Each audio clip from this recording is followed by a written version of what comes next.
Punësimi i psikologëve në shkolla po konsiderohet si ndihmes për nxënësit. Psikologe Ylka Komani Nuçi u shpreh se është shumë e rëndësishme që të sigurohen mekanizmat të cilët do të ndikonin në mbështetjen e familjeve përgjatë prindërimit pozitiv. Unë besoj që është bërë një punë e mirë punësimi i psikologëve nëpër shkolla.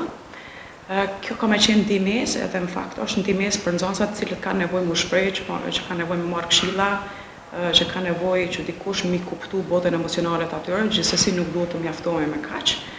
Po besoj që ekzistojnë edhe mekanizma të tjerë të cilat duhet t'i sigurojë shteti, për shembull, prezenca një psikologu klinik në institucione publike, po besoj që është një rëndësie të veçantë. Mandej, kur jemi te shërbimet familjare, po besoj që punësimi i punëtorëve në qendra për punë sociale, shtimi i personelit, edhe kjo ka me ndiku pozitivisht në ofrimin e shërbimeve familjare, kur dihet fakti që familjet ka nevojë për mbështetje, ka nevojë për këshilla se si t'i qasin fëmijëve të tyre përgjatë prindërimit pozitiv. Personeli në shkollë, sidomos mësimdhënësit, janë faktor të rëndësishëm në rritjen e bashkëpunimit me psikologun e shkollës dhe prindërit për të siguruar një mirëqenie për nxënësin, u shpreh Komani Nuçi. Unë po besoj që secili personel në shkollë e ka rëndësinë e vet përveç pjesës pedagogjike.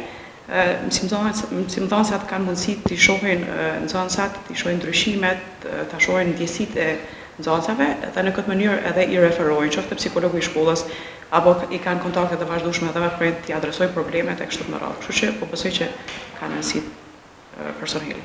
Psikologja Komani Nuçi tregoi edhe faktorët të cilët ndikojnë në çrregullimin e problemeve mendore tek fëmijët, duke theksuar se fokusi duhet të jetë shumë i madh te shëndeti mendor.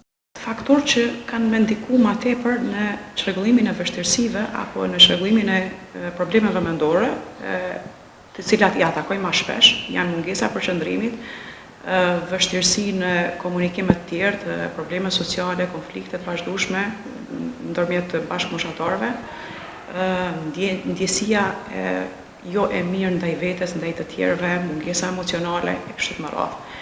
Të gjitha këto bëjnë që fëmijët të kenë problematika të ndryshme përsa i përket shëndetit mendor, për cilat mendoj që nuk janë më pak të rëndësishme se sa shëndeti fizik, për atë arsye edhe po mendoj që fokusi duhet me qenë po kaq shumë i rëndësishëm edhe tek shëndeti mendor.